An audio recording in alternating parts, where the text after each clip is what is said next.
Assalamualaikum warahmatullahi wabarakatuh. Pada kesempatan kali ini kita akan membahas tentang bab pertama, yaitu bab kalam. Tapi sebelumnya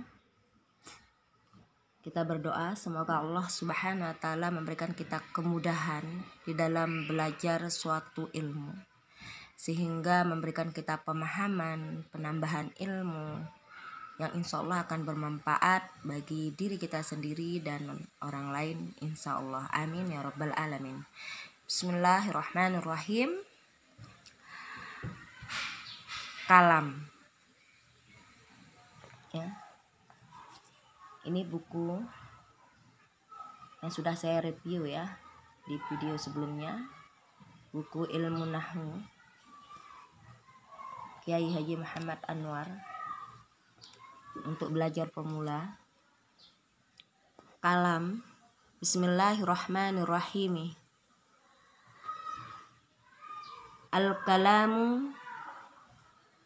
Al-kalamu huwal lafzul murakkabul mufidu bil wadi'i.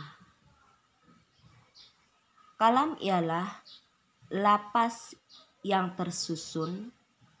Al-murakkabu artinya tersusun.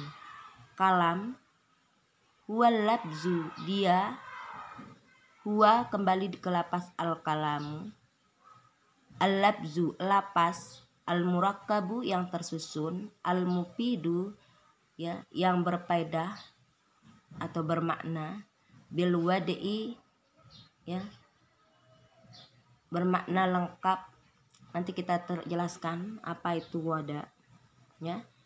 Di sini kalau secara dimaknai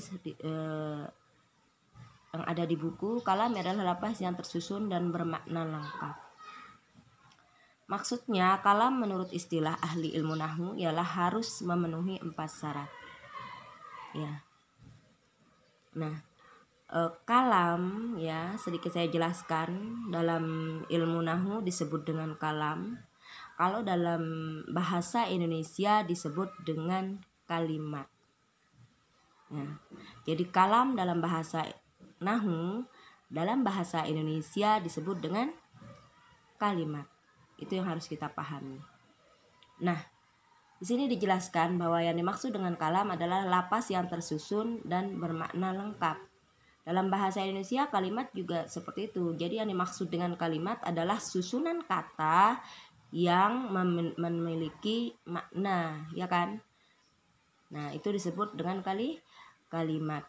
Nah, maksudnya kalam menurut istilah ilmu nahwu ialah harus memenuhi 4 syarat, yaitu yang pertama adalah lapas.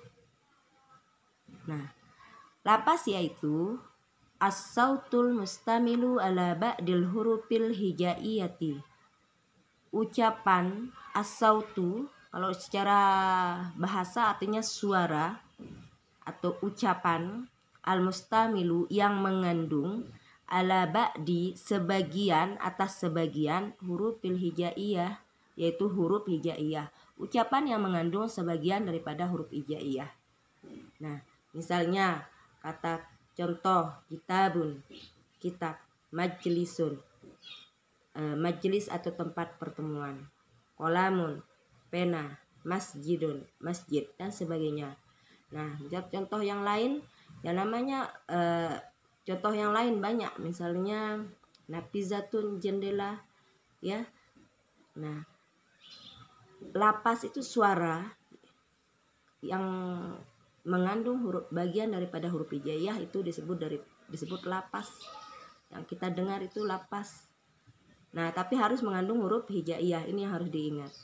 Nah, kalau tidak mengandung bagian daripada huruf hijaiyah tidak dikatakan lapas. Contohnya, misalnya suara ayam, beduk, kaleng, ya, suara kaleng, petir, suara mesin, misalnya ada suara gemuruh petir lain sebagainya, tidak termasuk lapas.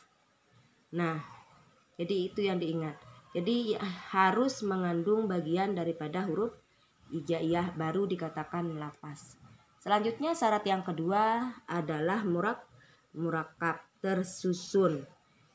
Jadi lapas itu juga harus tersusun. Tersusun maksudnya adalah ma tarakkaba min kalimataini fa aksara. Ucapan itu tersusun atas 2 kalimat atau lebih. Contoh, Zaidun qaimun. Nah, ini 2 kalimat, ada Zaidun, ada qaimun. Ya, Zaid berdiri. Allahu akbar. Ada lapas Allah dan lapas akbaru.